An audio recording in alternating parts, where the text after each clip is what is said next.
Government کے محکمے کا آفیسر تھا۔ اس کی بدلی لاہور سے کراچی ہوئی۔ بذریعہ ریل گاڑی اس کو کراچی جانا تھا۔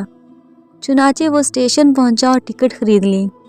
گاڑی جس لائن پر کھڑی تھی اس کو وہاں پہنچنا تھا، اس لیے اس نے سامان اٹھانے کے لیے کولی کو بلایا اور کہا بھائی میرا سامان گاڑی تک پہنچا دیں۔ کولی نے سامان اٹھایا اور صاحب کے پیچھے پیچھے ہو لیا۔ چونکہ وقت بے حد کم تھا اس لیے صاحب تیزی سے پلیٹ فارم کی طرف چل رہا تھا۔ کولی بھی سامان اٹھا کر بھاگا۔ وہ آدمی تیز تیز چل کر پلیٹ فارم پر بوگی کے دروازے پر جلدی پہنچ گیا، لیکن بھیڑ چونکہ زیادہ تھی اس لیے کولی سامان سمیت بھیڑ میں ہی پھنس گیا۔ صاحب بار بار راستے کو دیکھ رہا تھا لیکن کولی کا نام و نشان بھی نہیں تھا۔ اتنے میں گارڈ نے وسل دی اور ٹرین چلنی شروع ہوئی۔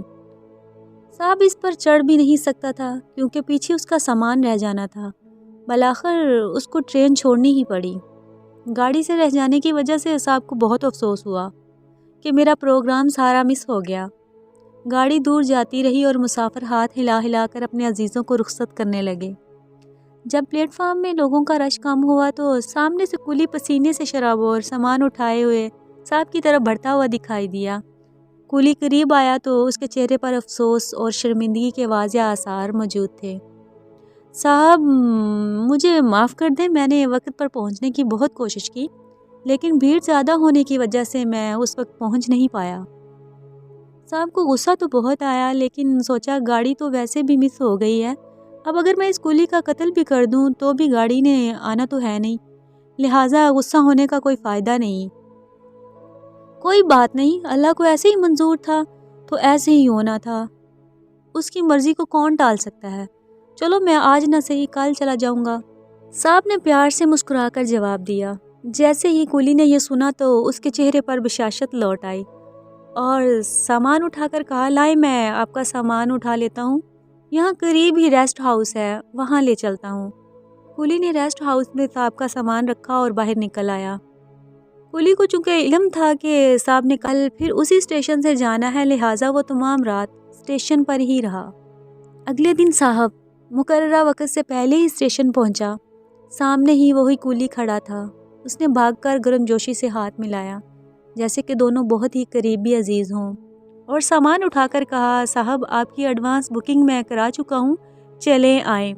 کولی نے سامان سر پر رکھا اور دونوں پلیٹ فارم کی طرف چلنے لگے۔ گاڑی کے قریب پہنچ کر صاحب نے بٹوے سے پیسے نکالے، کولی کو ادا کرنے چاہے تو کولی نے لینے سے انکار کر دیا۔ نہیں صاحب میں پیسے نہیں لوں گا کیونکہ میری ہی غلطی کی وجہ سے آپ کی ٹرین مس ہوئی تھی۔ صاحب نے بڑی کوشش کی کہ وہ ٹرین کا کرایہ کم سے کم ادا کر دے لیکن کولی کسی صورت نہ مانا۔ کولی نے صاف کہہ دیا کہ مجھے پیسے نہ دیں گے تو میں زیادہ خوش ہوں گا۔ کولی نے اس کو گاڑی میں بٹھا دیا، پاس بیٹھا گپ شپ لگائی، پھر باہر آ کر کھڑکی کھولی اور صاحب سے کھڑا وہیں باتیں کرنے لگا۔ کولی اس کو احسان مندانہ نظروں سے بار بار دیکھ رہا تھا۔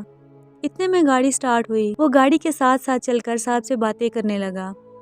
ٹرین کی رفتار تیز ہوئی۔ الوداعی انداز میں ہاتھ لہرا لہرا کر صاحب کو رخصت کر رہا تھا۔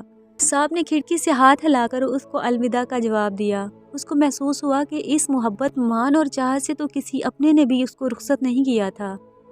ٹرین چلی گئی اور کولی نے سوچا کہ صبح کا ناشتہ نہیں کیا ہے، ناشتہ ہی کر لوں۔ جیب میں ہاتھ ڈالا تو جیب میں کئی نوٹ نکل آئے۔ کی طرف دیکھا اور رو کر صاحب کو دعا دی اور اللہ کا شکر ادا کیا۔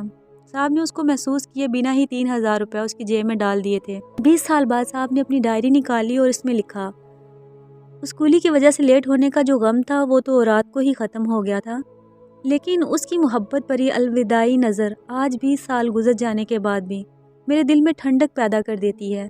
مجھے ٹرین لیٹ ہونے کا غم و افسوس نہیں، افسوس اس بات کا ہے کہ ایک محبت بھرا انسان میں اسٹیشن پر چھوڑ آیا۔ یہ بندہ گالیاں دے کر بھی اپنے غصے کا اظہار کر سکتا تھا اور کولی سن کر چلا جاتا، لیکن صاحب نے معاف کر دیا۔ معاف کرنے کا نتیجہ یہ نکلا کہ کولی نے احسان مانا۔ اس نے لیٹ ہونے کی وجہ سے سامان واپس اٹھا کر ریسٹ ہاؤس بھی چھوڑا اور صبح اس کا ایڈوانس ٹکٹ بھی لیا اور واپس سامان اٹھا کر گاڑی میں رکھا، دعائیں بھی دی اور محبت سے رخصت بھی کیا۔ جی ہاں، جب انسان دوسروں کی غلطیاں معاف کر دیتا ہے تو ان کی غلطیوں کی تکلیف تو یاد نہیں ہوتی، لیکن معاف کرنے کا مزہ زندگی بھر انسان کو محسوس ہوتا رہتا ہے۔